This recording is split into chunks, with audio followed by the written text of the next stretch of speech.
Shalom, sidang jemaat yang dikasihi oleh Tuhan. Tidak ada salahnya saya menyapa Bapak Ibu semuanya. Apa kabar? Saya berdoa setiap keadaan apapun yang kita alami, Tuhan memberikan kekuatan kepada kita semuanya. Amin. Bersama Bapak kita bisa melewati keadaan hidup ini. Bersama Tuhan kita bisa menjadi pemenang.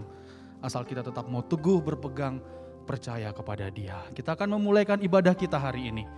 Kita persiapkan hati kita persiapkan seluruh hidup kita untuk kita bisa dijamah oleh Tuhan, ditolong oleh Tuhan, diberikan kekuatan oleh Tuhan. Kita satukan hati kita dimanapun kita berada, kita berdoa. Kami percaya Tuhan di dalam setiap keadaan kami, baik suka, duka, sehat maupun sakit, bahwa Engkau ada bersama dengan kami Tuhan. Dan kami percaya bahwa kekuatan kami ada dari Engkau. Perlindungan kami adalah Engkau Tuhan, dan kemenangan kami ada dari Engkau. Dan hari ini kami mau datang kepadamu, kami mau beribadah kepadamu, memuji memuliakan nama Tuhan dan mendengarkan firman Tuhan. Kami persiapkan hati kami buka hidup kami Tuhan.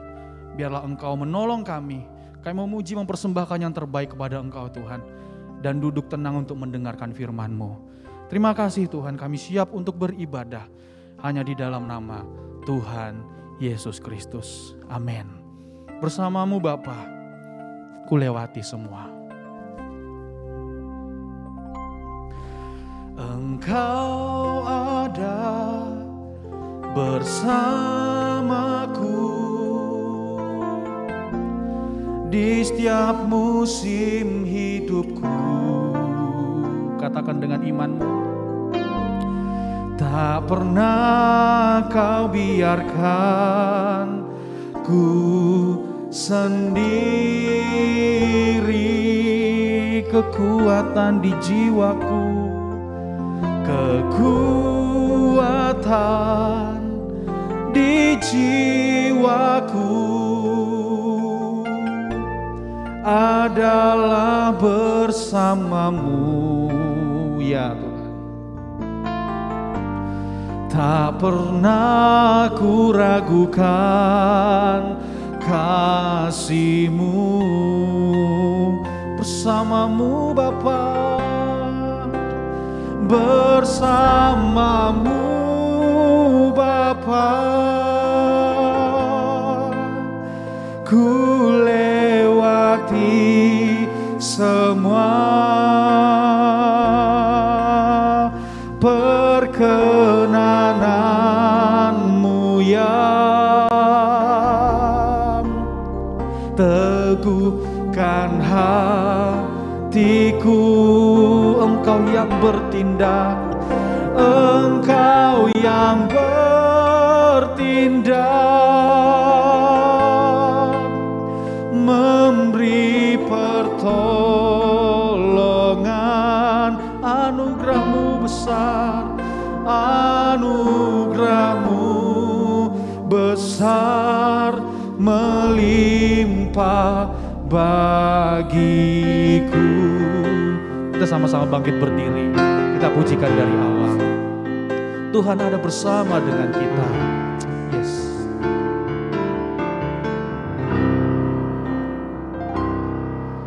Engkau ada bersamaku di setiap musim hidupku. Tak pernah kau biarkan kami sendiri, tak pernah kau biarkan ku sendiri, kekuatan di jiwaku, kekuatan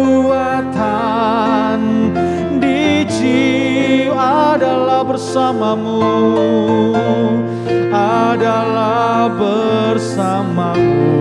Tak pernah ku ragukan kasih-Mu Tuhan, tak pernah ku ragukan kasih-Mu, bersamamu Bapa,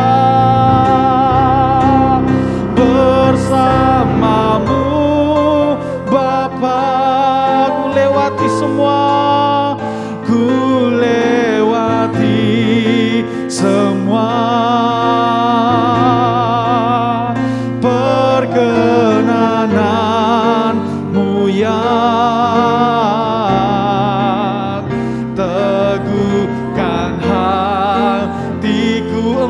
yang bertindak memberi, Engkau yang bertindak memberi pertolongan. Anugerah-Mu besar, anugerah-Mu besar, melimpah bagiku. Dengan iman kita katakan, bersama-Mu Bapa ku lewati semua. Bersama-Mu Bapa, yes, ku lewati semua. Perkenananmu yang teguhkan hatiku. Engkau yang bertindak memberi pertolongan, Engkau yang bertindak memberi pertolongan.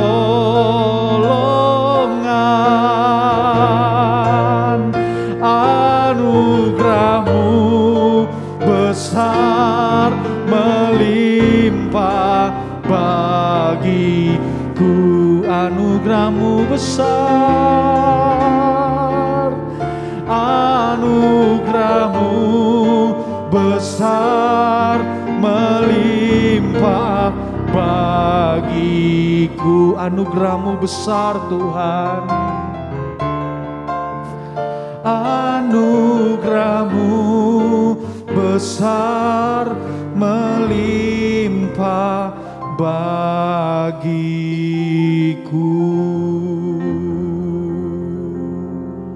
Selamat pagi, puji Tuhan, shalom semua. Senang berjumpa lagi pada pagi ini dengan jemaat Johor, jemaat Lemah Putra, dan jemaat manapun juga. Bahkan mungkin ada hamba-hamba Tuhan yang sempat karena tidak berbenturan dengan jadwal-jadwal kalian, sehingga bisa ikut ibadah Minggu Raya pagi hari ini. Kami serahkan kepada Tuhan, kita berdoa bersama-sama. Bapa di sorga, terima kasih banyak karena Engkau sudah memberikan putra-Mu yang tunggal. Sudah kami terima keselamatan-Mu, kami sedang menerima penyucian-Mu, kami menantikan penyempurnaan yang Engkau janjikan. Terima kasih Tuhan, kami boleh berada di dalam ibadah pagi hari ini. Sekalipun harus melalui live streaming, bahkan dengan cara apapun juga yang tidak seperti biasanya, tetapi kami mau belajar seperti apa yang Engkau inginkan. Karena Engkau adalah Allah yang bebas, Engkau Roh Kudus yang bebas, Engkau Juru Selamat kami yang membebaskan kami secara penuhnya. Hati kami bersuka cita, Roh Kudus menyertai kita dari awal pembahasan perenungan firman pada pagi ini sampai akhirnya. Kami serahkan dalam nama Tuhan Yesus Kristus, Juru Selamat kami, mempelai pria surga yang kami nantikan. Kami sudah berdoa. Amin. Luar biasa, masih ingat minggu yang lalu? Saya coba untuk membuka sedikit. Dikatakan bahwa mengikut Yesus dengan kerendahan hati. Ya, semoga satu minggu ini kami terus belajar. Saya rasa tidak ada orang yang berani mengatakan saya rendah hati. Hanya satu pribadi yang rendah hati, yang sempurna, yang lemah lembut. Itulah Yesus, Allah, firman menjadi manusia. Dan membuktikan kerendahan hatinya, membuktikan kelemah lembutannya, sehingga saya dan saudara berada di tempat ini. Oleh karena sifatnya, sifat Allah yang luar biasa. Di dalam firman Allah kita akan mendengarkan pada pagi ini. Ada satu ajakan, ada satu dorongan. Sebab kita sudah belajar berkesepakatan antara penatua dengan kami dan juga tentunya sidang jemaat sudah respon dari waktu ke waktu dari tahun yang berjalan ini, khususnya dalam Injil Lukas. Itu sebabnya saya tidak akan malu jikalau saya sedikit mengulangi yang lalu. Saya juga tidak akan berhenti puas dengan apa yang hari ini. Tetapi saya dan saudara rindu sebelum kita berjumpa dengan pribadinya secara nyata-nyata waktu Tuhan kembali, kata 1 Yohanes pasal yang ketiga, maka biarlah hati jiwa kita sekalian selalu rindu seperti pada pagi ini kita rindu untuk mengikut Yesus, kembali mengikut Yesus. Hanya minggu yang lalu kita diajar untuk dengan rendah hati. Saya tidak akan ulangi, saudara boleh mengulanginya dalam YouTube saudara mungkin, atau mungkin saudara bisa menerima dalam penulisan yang sudah diedit. Gitu. Dan pagi hari ini adalah mengikut Yesus dengan konsekuensinya. Wah, ada konsekuensi ya. Tetapi itu baik sekali. Tetapi apa yang akan kita baca adalah di dalam Injil Lukas pasal 9 ayat yang ke-51 sampai 62. Ya, saya coba ulangi Injil Lukas pasal 9 ayat 51 sampai 62.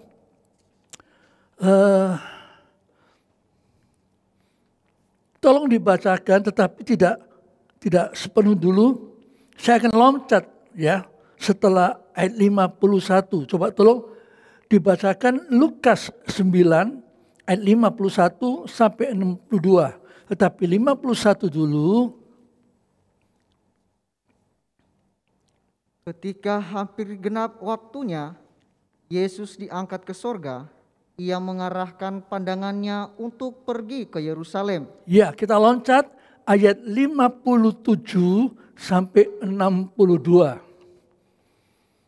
Ketika Yesus dan murid-muridnya melanjutkan perjalanan mereka, berkatalah seorang di tengah jalan kepada Yesus, "Aku akan mengikut engkau kemana saja engkau pergi." Yesus berkata kepadanya, "Serigala mempunyai liang dan burung mempunyai sarang, tetapi anak manusia tidak mempunyai tempat untuk meletakkan kepalanya." Lalu ia berkata kepada seorang lain, "Ikutlah aku." Tetapi orang itu berkata, "Izinkanlah aku pergi dahulu menguburkan bapakku." Tetapi Yesus berkata kepadanya, "Biarlah orang mati menguburkan orang mati, tetapi engkau pergilah dan beritakanlah kerajaan Allah di mana-mana." Dan seorang lain lagi berkata, "Aku akan mengikuti engkau Tuhan, tapi izinkanlah aku pamitan dahulu dengan keluargaku." Tetapi Yesus berkata, "Setiap orang yang siap untuk membajak, tetapi menoleh ke belakang, tidak layak untuk kerajaan Allah." Ya, terima kasih. Kita soroti ada 3 pribadi yang menyatakan diri, yang dipanggil oleh Yesus, tetapi mempunyai beberapa pandangan ataupun alasan. Apakah masih ada yang lain? Saya tidak tahu. Ya, model yang lain. Tetapi pada pagi ini kita fokuskan kepada 3 orang ini, ya, yang dalam perjalanan mana? Mereka tentunya sudah tahu. Kalau kita membaca seluruhnya ceritanya, hanya saya akan sampaikan supaya nanti kalau kita sampai pada aku mau mengikut Yesus, atau Tuhan katakan ikutlah aku dengan segala jawabannya, kita sudah tahu apa yang sedang terjadi di tengah perjalanan dan bagaimana sikap Yesus menghadapi, bagaimana ketika hampir genap waktunya Yesus diangkat ke sorga. Ya tentunya ini catatan dari Dr. Lukas, dia tidak mencatat asal mencatat, tetapi kalau kita mengikuti pasal 9, Maka Yesus diangkat itu sampai pada Lukas pasal yang terakhir, ayat-ayat terakhir. Itu masih ada jangka waktu yang mungkin 2 tahun atau 3 tahun atau kurang daripada itu. Ya, bagi saya berpunya pemikiran. Nanti kita akan belajar bersama-sama 3 orang yang berhadapan dengan Tuhan, bukan murid, tetapi masih rindu untuk mengikut Yesus atau merasa dipanggil untuk mengikut Yesus. Tuhan memberikan kesempatan. Terlalu sabar Yesus ini. Tetapi kenapa dia mesti mengajak orang lain ikut dia? Ya, kenapa ada orang yang mempunyai satu kerinduan untuk mengikut, tetapi kita juga akan menemukan tidak ada jawaban. Saya juga tidak akan memberikan jawaban. Ya, karena mereka tidak memberikan jawaban yang sesungguhnya. Hanya mereka mengatakan, Tuhan, izinkan aku untuk menguburkan orang tua saya dulu. Yang lain mengatakan, Tuhan, kalau boleh izinkan aku untuk pamitan dengan keluarga. Yang lain tidak ada jawaban.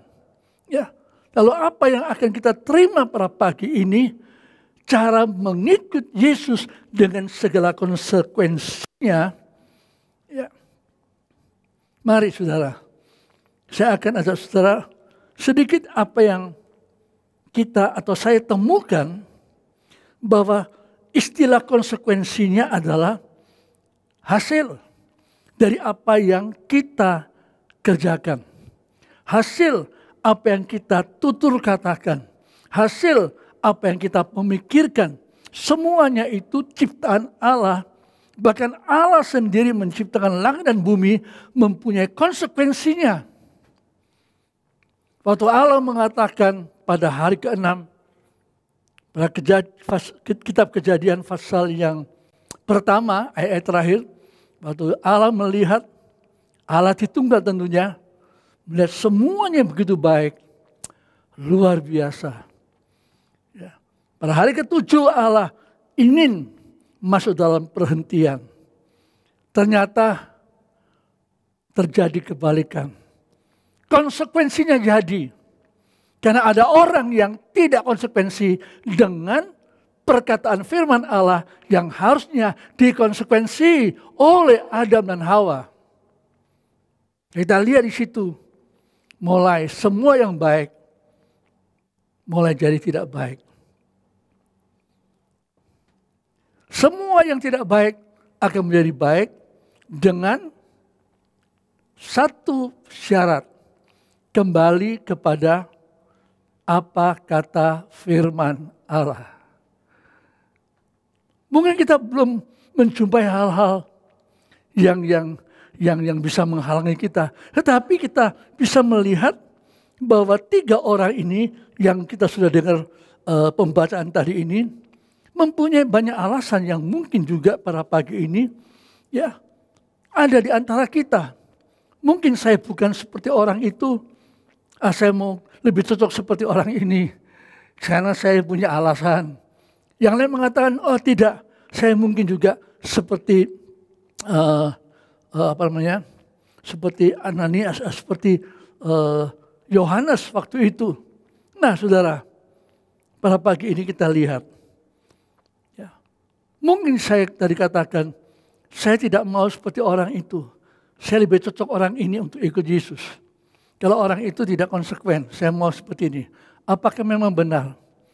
Tetapi saya pribadi melihat, kenapa Dr. Lukas mencatat cuma 3 orang ini. Ya, saudara boleh membaca dalam Injil Matius dan Injil Markus. Ya, tapi Injil Lukas khusus ini, dalam mengikut Yesus atau Yesus memanggil atau orang itu menyatakan diri aku mau ikut Yesus, disebutkan di sini hanya 3. Ya, tidak banyak, 3 saja, dan 3 ini merupakan hal yang sangat-sangat manusiawi, di mana kita ini selalu harus ada. Mau ikut Yesus atau tidak mau ikut Yesus, tidak masalah. Mau percaya kepada Yesus, tidak mau percaya pada Yesus, no problem.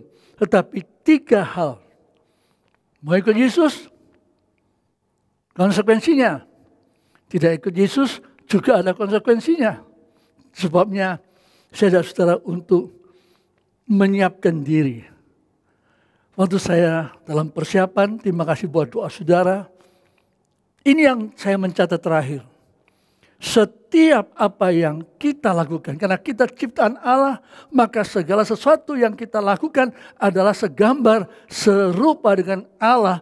Walaupun sudah dirusak oleh pribadi manusia sendiri, tetapi konsekuensinya dalam segala tutur kata, pandangan, pikiran, perbuatan, ya, dan semuanya, apakah itu yang dari Allah, apa itu malaikat, apa itu roh jahat, apa itu ya setan atau manusia, laki, perempuan, besar, kecil, tua, muda, semuanya akan diminta pertanggungjawaban sesuai dengan konsekuensi yang kita lakukan. Khusus pada pagi ini, Tuhan bilang sama dia, engkau mau ikut aku?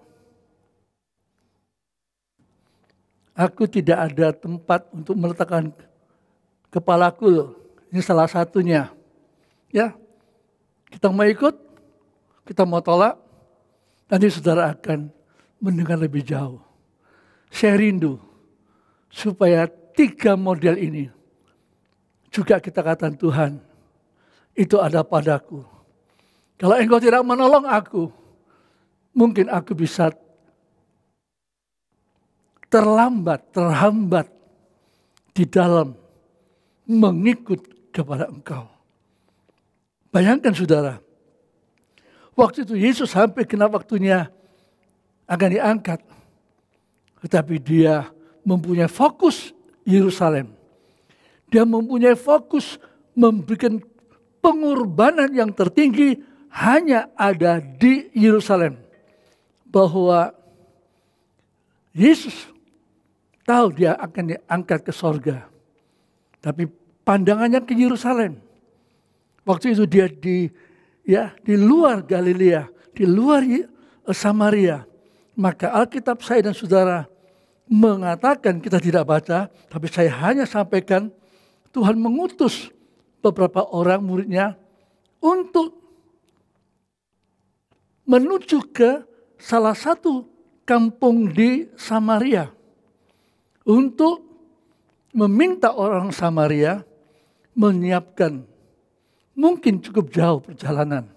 Tidak seperti sekarang ini kalau kita mau dari sini ke Jakarta, cepat aja dengan pesawat, bahkan sampai luar negeri pun bisa cepat, secepat-cepatnya manusia memproduksi hal-hal yang cepat.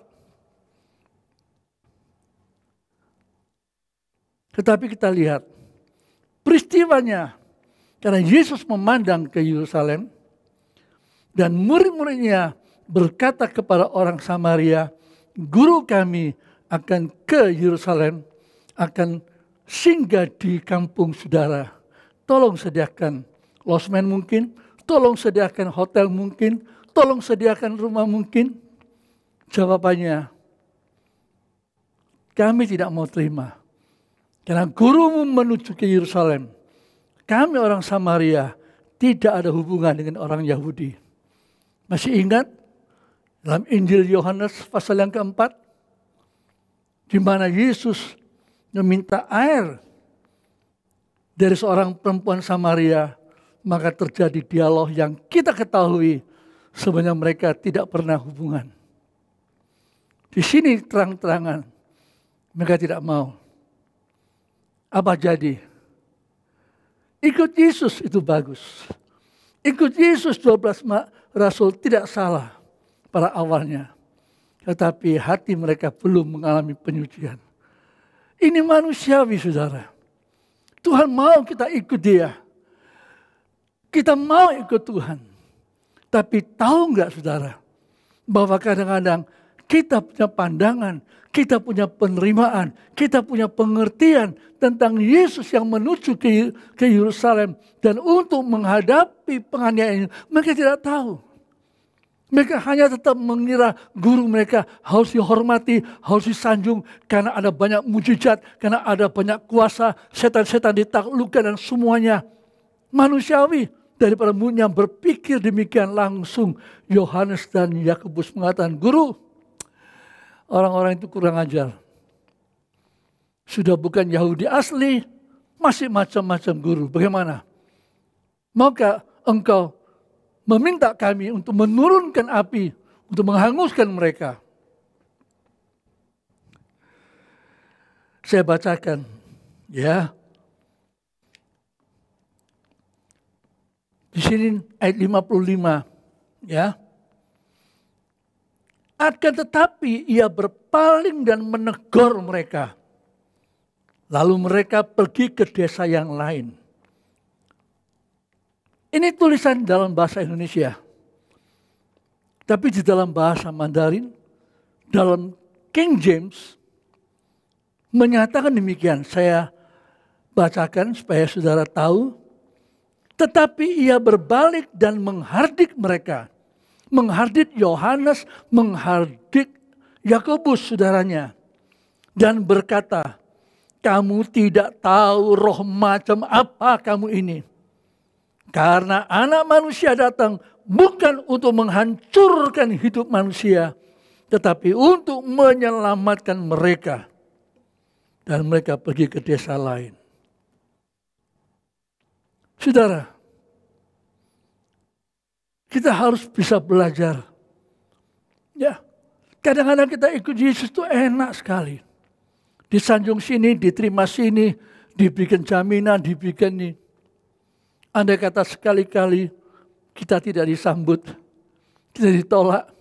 "Aduh maafkan Pak, kami sibuk Pak, Bapak cari sendiri, cari losmen sendiri, bayar sendiri." Apakah kita dari hamba Tuhan kemudian marah-marah sama sinode? Ya, bagaimana saudara? Kita lihat guru kita, Yesus ini. Ya. Permintaannya tidak terlalu melenceng. Karena Yohanes dan Yakobus mengambil kisah yang ada dalam Perjanjian Lama. Ada ayat kok membuktikan. Ya. Elia juga minta api dari sorga menghanguskan itu tentara-tentara musuh. Mereka anggap Perjanjian Lama itu, ya, apa yang tercantum itu memang harus juga ikuti secara fisik pada zaman Perjanjian Baru. Ini harus menjadi satu pemikiran kita. Bagaimana kita ikut Yesus? Ya. Mereka sedang ikut Yesus tapi keliru, pandangan keliru. Tuhan tidak segan-segan langsung menegur, menghardik mereka. Kira-kira bagaimana? Kalau firman Tuhan pada pagi ini menegur saya dan saudara, mungkin kita punya pemikiran yang keliru. Mungkin kita menyanjung seorang hamba Tuhan melebihi apa yang Tuhan katakan. Kata Rasul Paulus, "Aku dan Apolos itu sama. Jangan kalian menilai kami berdua itu melampaui apa yang tertulis dalam Alkitab." Seringkali kita masih melampaui semuanya. Karena manusiawi kita. Karena kurang pertumbuhan kerohanian kita. Pertumbuhan dalam ikut kepada Yesus. Tuhan katakan, "Aku datang. Anak Manusia datang bukan untuk menghancurkan hidup manusia, tetapi untuk menyelamatkan mereka." Sejahat-jahatkan mereka, Tuhan datang untuk menyelamatkan. Sekotor-kotornya perempuan Samaria, Yesus datang untuk menolong mereka. Sekotor-kotornya seorang perempuan zina yang tertangkap basah dan dilempar di depan Yesus di bait Allah, Tuhan selamatkan. Masih ada banyak lagi yang lain. Apa itu Sakius, apa itu Lewi, apa itu. Saudara saya bisa membaca begitu banyak karya Yesus sebelum ke salib. Itu yang diperhatikan oleh banyak orang yang ikut Yesus. Tidak mau terima Samaria. Apa itu menjadi kendala? Wah, ini bukan kehendak Tuhan. Saya mau ke Yerusalem. Saya mau ikut salib. Tetapi nyatanya tidak ada yang mau terima. Berarti bukan kehendak Tuhan. Saya stop. Apakah bisa begitu? Apakah memang boleh begitu? Kita lihat lebih jauh. Sangat indah sekali. Apa yang Yesus katakan kita sudah baca tadi. Dan mereka pergi ke desa lain. Ya, lalu mereka pergi ke desa yang lain. Artinya, kalau di sini tidak mau diterima ya sudahlah. Ya, tapi apakah Yesus sangat-sangat mangkel atau sangat tidak senang dengan tabiatnya orang Samaria? Sekali lagi jangan lupa ayat ini. Anak manusia datang bukan untuk menghancurkan hidup manusia, justru untuk menyelamatkan. Ya, hidup manusia pribadi. Ya, nggak ada pribadi yang sempurna. Nikah, nggak ada nikah yang sempurna di luar Yesus. Ya, keluarga, pendidikan, usaha, bermasyarakat, bernegara, ya, PBB, sangat luar biasa mempunyai statement-statement yang luar biasa, tapi tidak pernah terjadi karena tidak ada Sang Pencipta yang diagungkan di dalamnya. Mungkin ada ayat firman Allah yang ditulis, diukir di bawah bangunan PBB. Setahu saya, dengan Yesaya, Tuhan akan melenyapkan semua senjata dan diubah menjadi bajak, menjadi indan itu untuk sesuatu yang lain. Jadi, tidak pernah jadi. Kenapa? Karena Yesus tidak di dalamnya. Karena Yesus tidak ada beserta dengan kita. Itu sebabnya sekarang sudah tahu, ya, Yesus pergi ke tempat yang lain. Jangan kita menjadi kecewa kalau kita melayani, menginjil kata demikian. Kemudian tiba-tiba ada halangan. Lalu kita pergi ke tempat lain. Rasul Paulus dan Silas juga pernah inginkan pergi ke sana. Roh Tuhan bilang jangan. Oh, kemudian mereka berpikir, berdoa, puasa mungkin. Oh, ke sana. Sekali lagi Roh Kristus katakan jangan. Apa salah doanya? Apa puasa salahnya? Tidak. Manusia boleh puasa, manusia boleh berdoa, kita boleh meminta, kita boleh sesuatu. Tetapi Allah yang mengendalikan, Dia yang pusat dari setuju atau tidak dalam kehidupan kita. Syukur kalau Tuhan mendengarkan keluhan. Dalam perjalanan ini, sekarang kita masuk kepada 3 pribadi ini yang luar biasa. Ya, 3 hal yang saudara nanti akan bersama saya belajar. Saya berterima kasih sekali lagi. Ya, kadang-kadang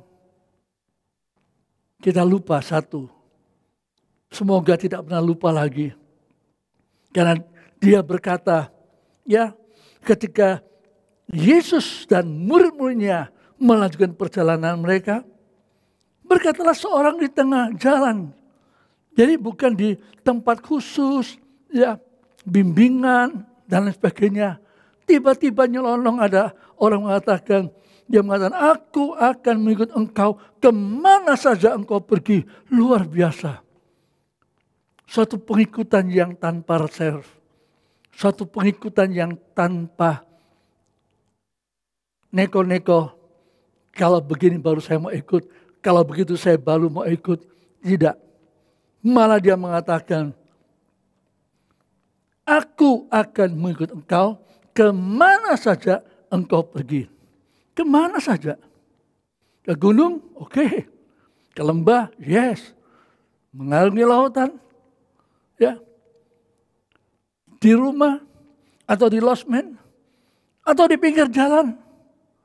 Atau. Tetapi Yesus tidak langsung kata, wah puji Tuhan. si A ini luar biasa. Mari. Semua lihat ini. Ikut saya tanpa macam-macam. Kemanapun aku pergi dia ikut. Apa Yesus memuji dia? Seringkali kita manusia suka mau dipuji apabila bicara tentang rohani. Tentang Yesus. Tentang satu doktrin. Yesus hanya tanya. Yesus hanya jawab. Tapi orang itu tidak jawab. Ya, perhatikan. Yesus berkata kepadanya, serigala mempunyai liang dan burung mempunyai sarang, tetapi anak manusia tidak mempunyai tempat untuk meletakkan kepalanya. Ya, perhatikan saudara. Ini persoalan kemana-mana. Masih ingat Yesus pernah tidur di buritan kapal. Ombak yang begitu besar. Yesus berada di bantal yang di buritan. Dia tidak menjadi nakoda kapal itu. Tapi dia tidur. Ya. Injil Markus mengatakan. Dia ke sini, ke sana. Memberitakan Injil. Menyembuhkan orang sakit. Sampai makan pun tidak ada waktu. Lain kesempatan dia mengajak murid-muridnya, ayo. Kita menyingkir sejenak di gunung itu. Kita mau sejenak untuk istirahat. Tuhan katakan di sini, ya, serigala ada lubangnya, ada untuk keluarganya, untuk dirinya, untuk perlindungannya, dan juga burung. Tetapi anak manusia tidak ada. Saya tidak terlalu dalam persoalan kepala. Memang dalam Efesus mengatakan Yesus adalah kepala gereja. Tetapi yang saya soroti pada pagi ini adalah waktu Yesus mengatakan kepala anak manusia tidak tempat untuk meletakkan dirinya untuk istirahat. Bagaimana?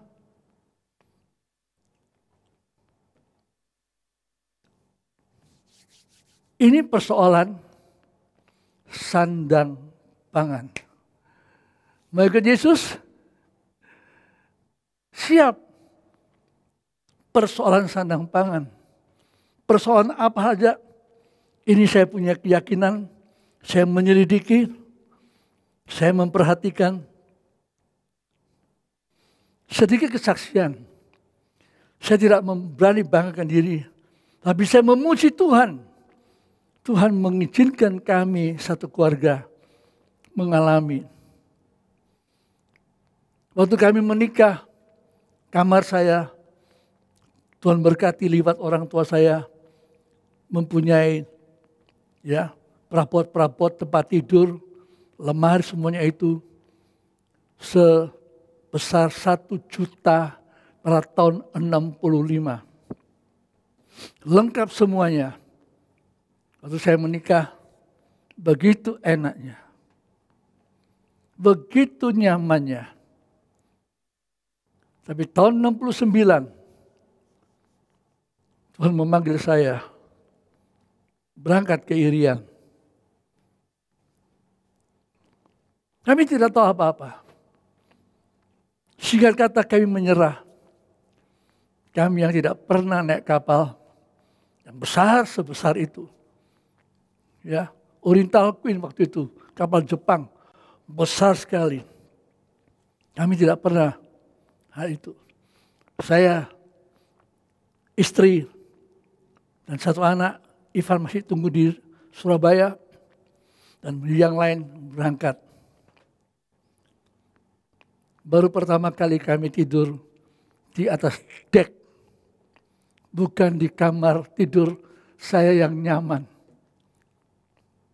Mandi, kalau di rumah buka keran, airnya sepenuh-penuhnya kita bisa lakukan. Tapi di kapal itu kami harus antri dengan penumpang yang begitu banyak, karena ini kapal bukan kapal penumpang, tapi kapal barang, di mana kita boleh tidur di dek, di atas dek semuanya merebut untuk mendapatkan tempat yang cukup enak.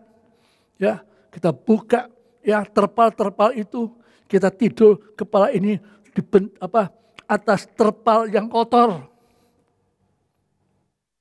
Selama berapa minggu dari Surabaya, Makassar, kemudian Bitung, kemudian Ambon sampai Sorong. Kami tidak tahu harus mengalami apa. Mandi pun pakai 1 ember air. Yang lain pakai air laut untuk mencuci piring, untuk membersihkan semua tempat-tempat ini. Ya, kita gosok gigi dengan air laut. Tapi kita tidak mengerti. Kita dengan sukacita untuk melayani. Sampai di Irian, kami pernah melayani. Kami ditempatkan di tempat yang begitu bukan kamar tidur. Kami waktu mau mandi di Surabaya begitu luar biasa. Ya, tempat mandi yang indah lah, cukup baguslah. Tapi waktu kami di sana, di luar, ditutup sebagian dengan karung. Di situ kami membenahi diri. Apa kami bangga? Ya, dijauhkan Tuhan. Kami suami istri kalau lihat istri saya anak tunggal, saya anak yang paling kecil disayang secara lahiriah. Punya anak, masih kecil anak itu masih 2 tahun setengah mungkin. Dan masih berjuang. Ya, dalam kondisi yang demikian. Sampai di Irian, sampai di kota Sorong. Kami mau beli beras, tidak ada beras. Karena kita belum penduduk. Ya, kita sudah jadi penduduk, tidak boleh kalau tidak ada kartu untuk mengambilkan beras waktu itu. Sandang pangan. Waktu Tuhan memanggil kami ke Irian, Tuhan kami menyerah. Semua orang tua tidak setuju, semua family tidak setuju. Oh egois, suhesti saja kamu, ikut-ikutan saja. Tetapi saya bersama istri menyatukan hati setelah peristiwa dirampok. Kami tahu Tuhan panggil, tapi kami tidak tahu apa yang harus kami alami. Tapi Yesus katakan di sini, ya, serigala mempunyai liang dan burung mempunyai sarang, tetapi anak manusia tidak mempunyai tempat untuk meletakkan kepalanya. Saya sedikit alami. Luar biasa. Ya, Tuhan tidak menunggu jawaban daripada orang itu. Tuhan cuma memberitakan, ini loh, kalau ikut aku, konsekuensinya sandang, pangan, papan, jangan dipersoalkan lagi. Karena Tuhan akan memelihara, akan mencukupi. Dan Tuhan katakan, jangan meminta makan apa, minum apa, pakai apa. Itu permintaan orang yang tidak kenal Allah. Tetapi Bapamu di surga tahu engkau mengetahui. Kalau kita menjadi anak Allah, ikut anak Allah Yesus Kristus, Tuhan jamin. Oke, saya stop di sini supaya tidak terlalu panjang lebar. Ya, kami bersyukur dalam perjalanan. Kemudian muncul satu yang Tuhan berkata kepada orang itu. Lalu ia berkata pada seorang lain, ikutlah aku. Tetapi orang itu berkata, izinkanlah aku pergi dahulu menguburkan Bapakku. Ya, tetapi Yesus berkata kepadanya, biarkan orang mati menguburkan orang mati, tetapi engkau pergilah dan memberitakan kerajaan Allah di mana-mana. Beritakanlah Injil kerajaan Allah di mana-mana. Saya punya pengalaman. Sedikit lagi. Kami tahun 69 berangkat di Surabaya ini, di Jalan Tegalsari ini. Papa mama saya masih hidup. Orang tua saya. Ya. Kita berangkat. Mama saya tidak percaya kami terpanggil ke sana. Singkat kata, di dalam pelayanan, waktu Papa Tuhan panggil, saya nggak bisa pulang ke Surabaya. Saya dimarahi oleh saudara saya. Katanya pendeta, tapi tidak menghormati orang tua. Sudah membesarkan kamu dan begini. Kami diam aja. Kalau ada KKR, waktu zamannya pendeta Injono untuk mengadakannya, Tuhan memberkati kami. Bisa datang suami istri. Tinggal di rumah orang tua. Tidak ketemu orang tua. Begitu sampai sudah malam. Waktu belum ada pesawat kapal. Ya, ada pesawat pun demikian juga. Kemudian selesai KKR. Kita pulang sudah malam. Orang tua saya tidur. Pagi-pagi kita sudah berangkat. Tidak sempat untuk berpamitan dengan orang tua. Itu kondisinya. Sampai tahun 1990. Kami pindah di Medan. Di situ ibu saya meninggal. Kami tidak bisa pergi. Kami baru pindah dari Sorong ke Medan. Secara finansial kami tidak mempunyai apa-apa. Kami sangat mendengarkan keluhan daripada famili kami. Kami lebih dijelek-jelekkan.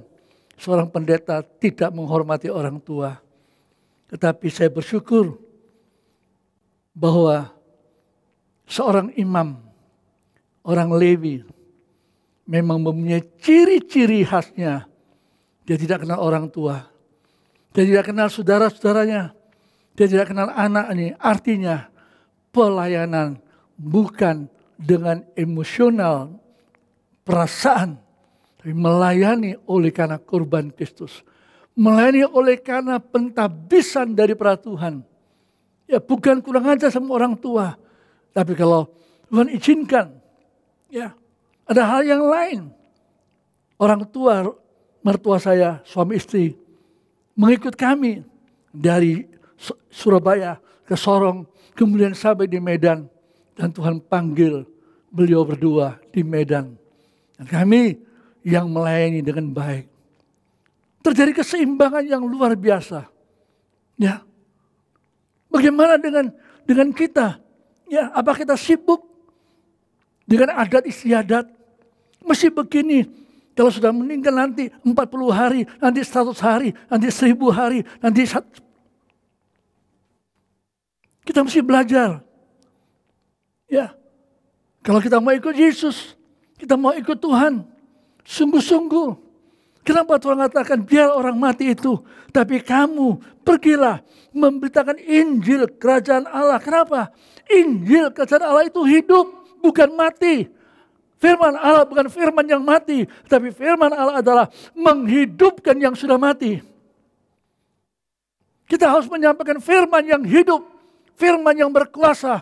Firman yang menolong. Firman yang menghidupkan. Firman yang menjanjikan hidup kekekalan setelah diselamatkan oleh Yesus yang justru mati untuk kita dan bangkit untuk kita dan naik ke surga untuk kita dan akan datang kembali lagi menjemput kita masuk di dalam kerajaan surga.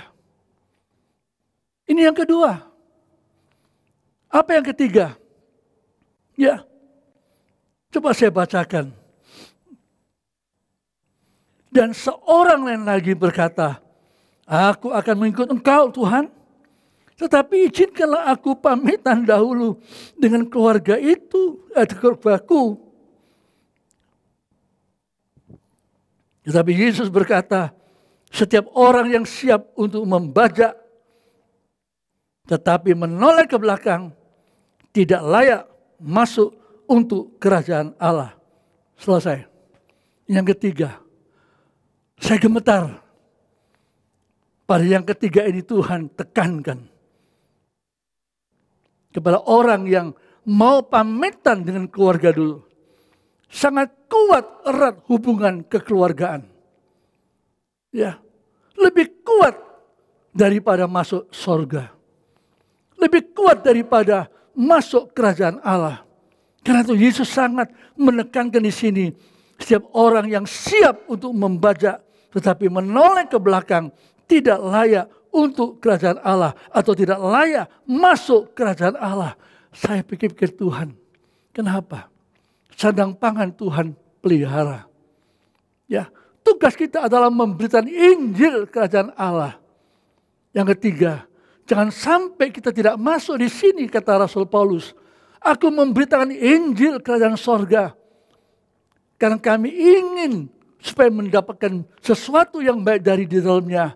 Itu sebabnya aku melatih diriku supaya diriku tunduk sama aku. Karena aku takut jangan-jangan setelah aku memberitakan Injil, aku sendiri ditolak. Ini yang ketiga. Sangat logis, sangat manusiawi. Izinkan aku pamitan dulu dengan keluargaku. Tahun 1990, kesaksian lagi sedikit, kami tinggalkan Sorong, hijrah ke Medan.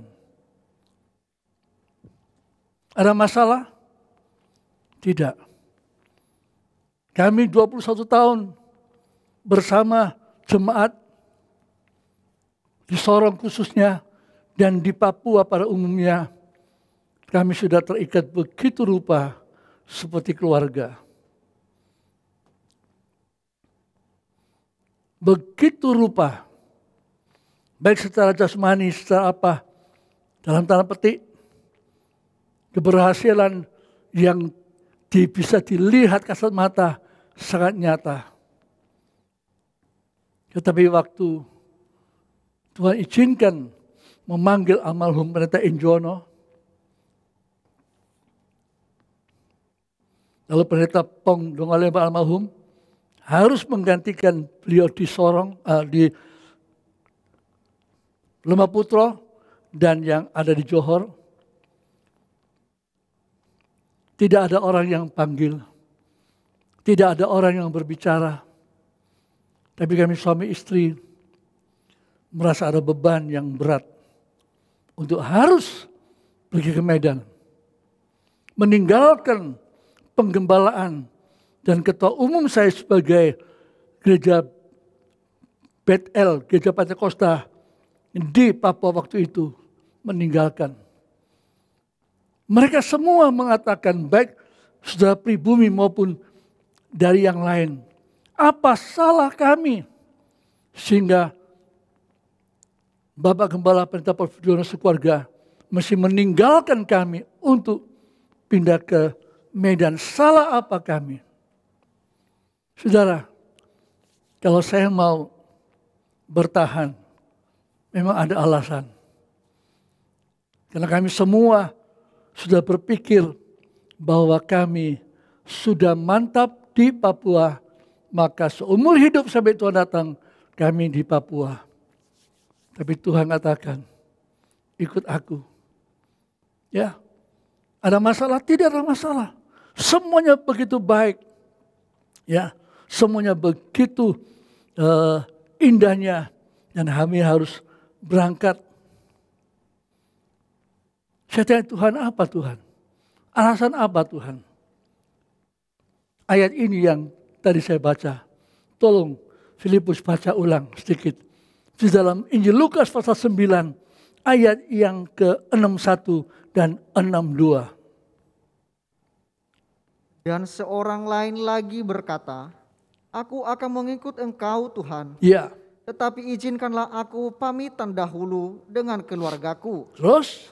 Tetapi Yesus berkata, setiap orang yang siap untuk membajak, tetapi menoleh ke belakang, tidak layak untuk kerajaan Allah. Ini ayat yang saya dengar, yang terukir dalam hati dan pikiran saya. Ya. Saya tidak rundingkan istri dulu. Istri saya sendiri mempunyai satu tekanan oleh Roh Kudus dalam hidupnya. Harus berangkat. Dan saya mengatakan, Tuhan, alasan apa? Sidang jemaat sudah mulai beramai-ramai. Tapi ayat ini. Nah, Tuhan katakan, kamu membaca yang baru. Tapi kalau kamu menoleh lihat, 21 tahun kamu punya hasil. Apa kamu tidak sayang? sudah dapat mobil baru. Semua gereja, kantor, pastori, semua full AC. Dan semuanya sudah ada. Kenapa mesti pergi yang baru? Tuhan katakan itu. Kalau engkau membaca dan engkau menoleh ke belakang, kenapa menoleh? Karena ini masih kosong, Tuhan. Ini masih baru. Sekarang melihat yang sudah berhasil. Ini yang seringkali menjadi seseorang gagal dalam melanjutkan pelayanan.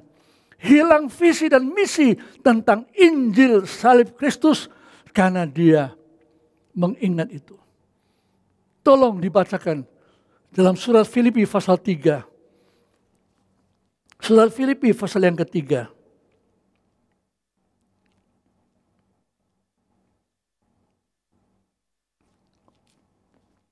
Ayat yang ke-13.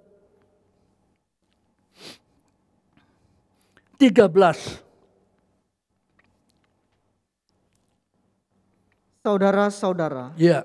aku sendiri tidak menganggap bahwa aku telah menangkapnya. Sudah dapat, ya terus. Tetapi ini yang kulakukan, Ini yang kulakukan. aku melupakan yang telah di belakangku Aku melupakan apa yang telah di belakangku.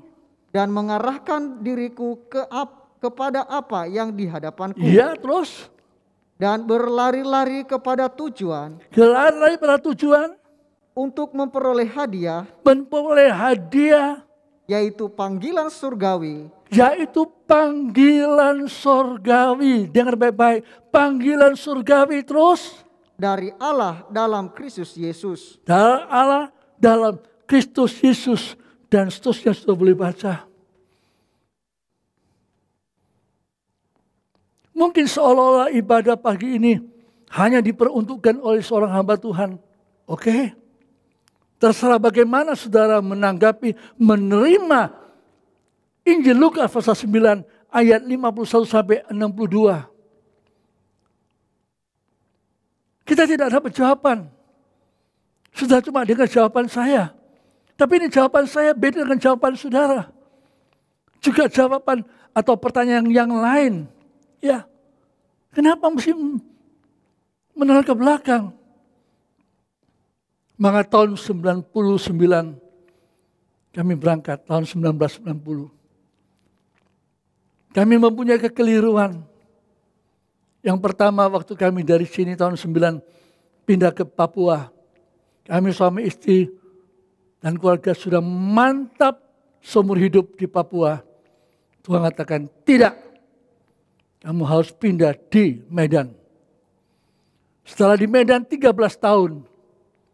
Kami juga kembali menganggap kami akan seumur hidup di Medan, Sumatera Utara. Tuhan katakan, tidak. Kamu kembali ke sini. Sejak itu kami tidak berani lagi untuk mengatakan sesuatu. Kami harus mau belajar. Jangan-jangan sampai visi misi salib ini hilang karena kita bangga dengan keberhasilan. Bangga dengan yang di belakang. Bangga dengan segala sesuatu yang kita anggap dipuja-puji oleh orang lain. Kami mau belajar untuk melupakan. Apapun yang Tuhan berkati.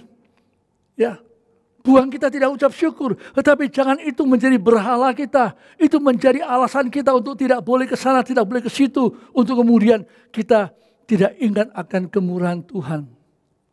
Itu sebabnya 3 hal yang saya sampaikan ini. Yang pertama adalah soal sandang pangan papan. Kalau engkau ikut Tuhan, Tuhan pelihara dengan meja roti pertunjukan. Yang kedua, tugas apa yang kalau kita ikut Tuhan? Memberitakan Injil Kristus. Kemana? Kemana-mana. Itulah kandil emas. Dan yang terakhir, membuka ladang baru. Nanti saya akan mengakhiri dengan satu ayat yang luar biasa. Membuka ladang baru. Ya, dengan bagaimana? Berdoa. Mesbah dupa. Ya, supaya kita tahu bahwa doa kita ini Tuhan berkenan atau tidak. Jangan karena sudah ada pengalaman, oh gampang ke sini, ada pengalaman gampang ke situ, ada pengalaman ini, kemudian kita lupakan bahwa doa Tuhan dengar. Yesus katakan berdoa dalam namaku kepada Bapa, maka Bapakku akan memberikannya kepada kalian karena namaku. Ya. Jangan kita mengandalkan keberhasilan kita. Itu sebabnya saya mengakhiri dalam cara membaca, jangan menoleh ke belakang. Ya, sebab kalau menoleh ke belakang, akhir tujuan kita, kota Yerusalem baru, langit dan bumi yang baru, tidak menjadi bagian kita.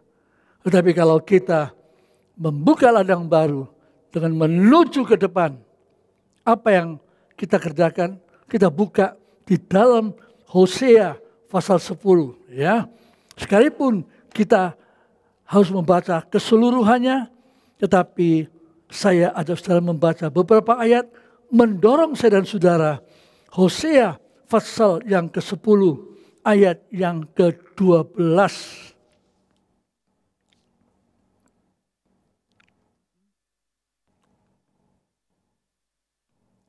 Ya, silakan. Kitab Hosea pasal yang ke-10 ayat 12.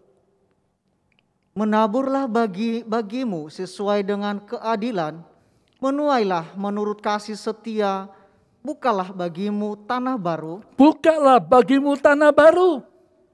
Sebab sudah waktunya untuk mencari Tuhan. Iya. Sampai ia datang dan menuai dan menghujani kamu dengan keadilan. Coba ulang pelan-pelan ya. Saya minta ulangi ayat 12 pelan-pelan. Menaburlah bagimu sesuai dengan keadilan. Iya. Menuailah menurut kasih setia. Bukalah bagimu tanah baru. Bukalah bagi tanah. Baca, siapa yang sedang membaca itu membuka tanah baru. Terus. Sebab sudah waktunya untuk mencari Tuhan. Iya. Sampai ia datang dan menghujani kamu dengan keadilan. Iya, menghujani, bayangkan. Bukan gerimis lagi, menghujani kamu dan keadilan. Kalau kita waktu membaca kemudian kamu hanya noleh, oh saya sudah biasa kok itu. Oh itu gampang saja, itu sudah menjadi makanan saya tiap hari. Tuhan minta bangsa Yahudi bertobat. Sudah boleh baca Hosea pasal 10 ini. Waktu saya membaca ayat ini Tuhan indah sekali. Tetapi ayat sebelumnya dan ayat sesudahnya saya bilang, Tuhan, bangsamu itu bangsa yang bobrok sekali. Tapi engkau mencintai mereka. Apakah kita bangsa kafir lebih bagus daripada bangsa Yahudi? Sama saja. Itu sebabnya pada pagi ini saya katakan tadi, 3 percakapan daripada 3 orang itu dengan Yesus. Saya tidak mendapatkan jawaban dari mereka. Saudaralah yang jawab sendiri. Saya jawab sendiri. Pada waktu-waktu yang berjalan ini, apakah kita masih mempercayakan hidup kita ini? Yang percaya Yesus, saya ikut Yesus. Bahwa sandang, pangan, papan semua sudah Tuhan sediakan. Karena kerajaan Allah bukan soal makan minum, tapi soal kesukaan dalam Roh Kudus. Ya, apakah kita masih memberitakan Injil keselamatan? Injil salib Kristus sampai ke semua tempat. Luar biasa yang terakhir. Karena kita membaca, mempunyai arah tujuan. Bukan cuma mengerti Injil. Bukan cuma mengundang menerima Injil Yesus. Tetapi mari kita siapkan diri untuk masuk di dalam keselamatan kerajaan Allah dalam Tuhan Yesus Kristus. Amin.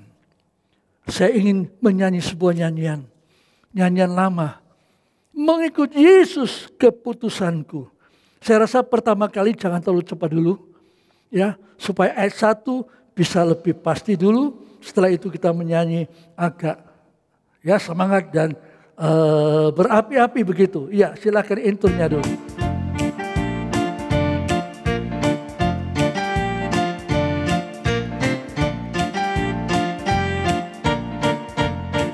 Mengikut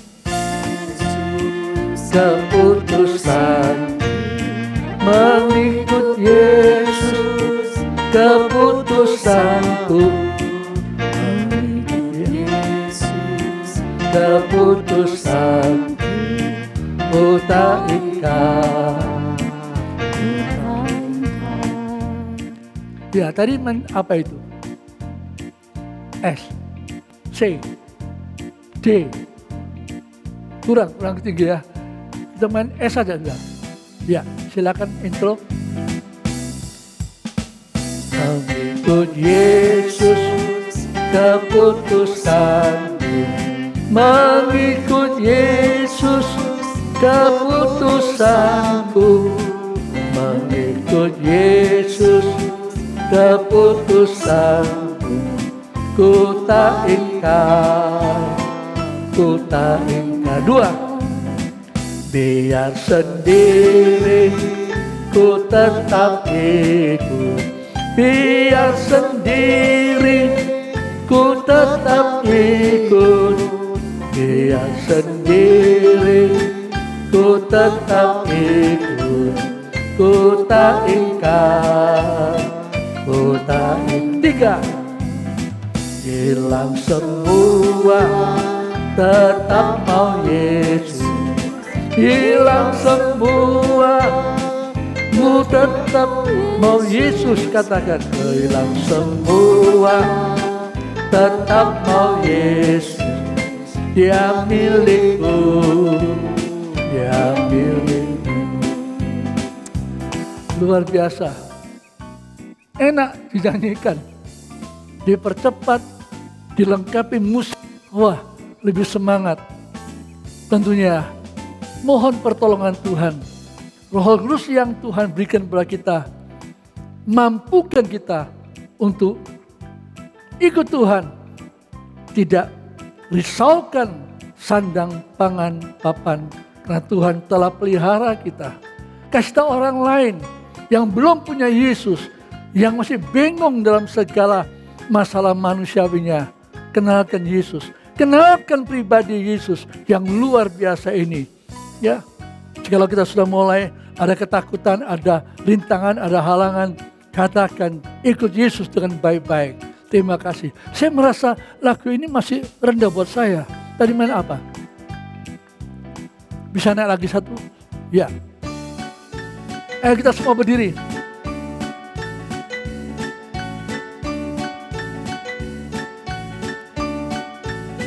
Mengikut Yesus, keputusanku.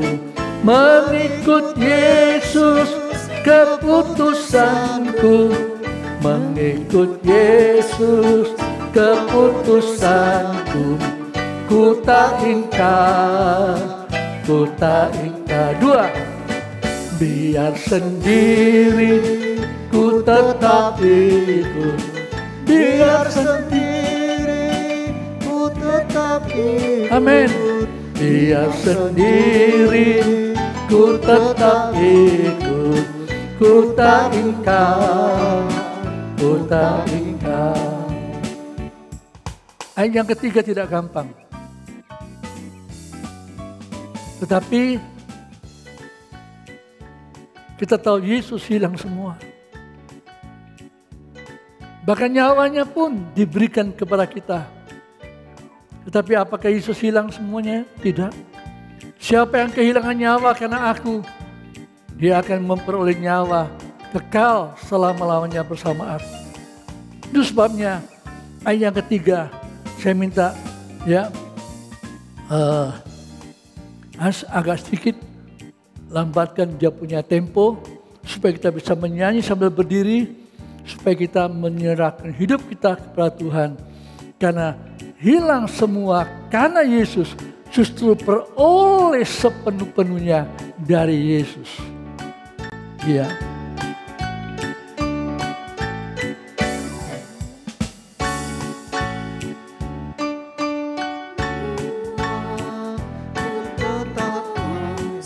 Hilang semua. Hilang semua, tetap mau Yesus. Amin. Hilang semua, tetap mau Yesus. Dia milikku. Dia milikku, Ulangi, hilang semua. Hilang semua, tetap mau Yesus. Hilang semua, tetap mau Yesus. Hilang semua, tetap mau Yesus. Dia milikku, dia milikku, dia milikku, dia milikku, dia milikku. Sekali lagi, dia milikku, dia milikku. Tolong kami Tuhan, sebelum kami mengatakan, Engkau milikku, Engkau sudah lebih dulu memiliki kami. Karena Engkau sudah membeli kami dengan darah-Mu yang termahal, dengan nyawa-Mu yang kekal, dengan kesempurnaan yang ada pada Engkau karena firman itu sendiri Allah Tritunggal. Tidak ada kata lain, kami mau belajar semakin belajar mengaku, belajar untuk mempraktekkan firman-Mu. Kami harus jujur Tuhan, sebagai hamba Tuhan, sebagai anak Tuhan, sebagai orang percaya. Terkadang-kadang dalam soal sandang pangan papan, kami masih ragu. Tolonglah kami untuk jangan lagi meragukan firman-Mu. Firman itulah roti hidup yang dari sorga yang bisa mengenyangkan, memelihara, kekal selama-lamanya bagi orang percaya. Tuhan, terima kasih. Seringkali kami mau terikat oleh ikatan-ikatan manusiawi, sehingga terlalu banyak rintangan, halangan yang kami alaskan untuk kami tidak meneruskan pelayanan yang sangat genting ini. Ajar kami untuk melanjutkan, menyebarkan berita Injil Kerajaan Allah kemana-mana. Tuhan, dengar doa kami, supaya kami tidak sia-sia ikut Engkau, dan pada akhirnya oleh karena anugerah-Mu, hamba-Mu Rasul Paulus bisa menyatakan keyakinannya bahwa dia akan Engkau bawa masuk dalam kerajaan-Mu. Demikian juga buat kami pada pagi ini, sidang jemaat Johor Remaputro, hamba-hamba Tuhan yang sempat ikut, sidang jemaat lain yang sempat ikut. Kami tidak menyatakan kebesaran kami, pengalaman kami yang sangat sedikit itu, tetapi kami ingin memuliakan Engkau, karena Engkau sungguh benar, Engkau sungguh ya dan amin, Engkau sungguh-sungguh menantikan kami, akan datang kembali untuk menjemput kami. Itu sebabnya sucikan kami, ampuni kami, benahi kami, membentuk kami kembali, supaya selepas ibadah pagi hari ini kami boleh berjalan beriman kepada jaminan firman-Mu. Kami boleh berjalan bergerak oleh karena gairah firman-Mu, dan kami boleh mempunyai pengharapan yang tidak mempermalukan, bahwa kami sudah dijanjikan untuk masuk di dalam kota Yerusalem yang baru saat Engkau kembali, dan kami siap menjadi mempelai wanita-Mu yang Engkau suci sempurnakan. Terima kasih Tuhan. Kami kembali mendoakan seluruh sidang jemaat yang bermasalah, yang seizin Engkau harus menghadapi mungkin sakit penyakit, mungkin gangguan virus dan lain sebagainya, bahkan mungkin soal ekonomi dan lain sebagainya. Tuhan, tolong berikan iman kepada kami semua, bahwa Engkau yang empunya langit dan bumi, Engkau yang empunya semua pekerjaan, Engkau yang empunya semua sandang pangan papan, Engkau yang mempunyai kuasa semuanya, semua ada pada Engkau. Kami berdoa Engkau berkati sidang jemaat-Mu, Engkau berkati semua para pelayan, Engkau berkati semua hamba-hamba-Mu, Engkau berkati semua kita, bahkan Engkau berkati pemerintahan kami, dari Bapak Presiden, Wakil Presiden, dan kabinetnya, dan semuanya dari pusat sampai di daerah, dari semua keaktifan kegiatan menghadapi pandemi ini. Kami percaya Tuhan ada beserta dengan negara kami. Kami mempersembahkan negara kami, Republik Indonesia, ke dalam tangan Engkau Tuhan. 200 sampai 300 juta jiwa ini Engkau yang tahu, Engkau yang menciptakan, Engkau yang pelihara. Ini yang keyakinan kami. Kami segera akan mengakhiri perjumpaan ini. Tetapi perjumpaan kami dengan Engkau secara pribadi, di dalam rumah, di dalam pekerjaan, di dalam apapun juga, itu akan tetap berlangsung hingga Maranatha. Saudaraku sekalian, terimalah berkat ini. Berkat daripada Bapa, Putra, Roh Kudus. Semuanya kekal bersama kita sekalian di dalam nama Tuhan Yesus Kristus, Juru Selamat, kekasih dan mempelai sorga. Kami sudah berdoa. Amin. Selamat pagi semuanya.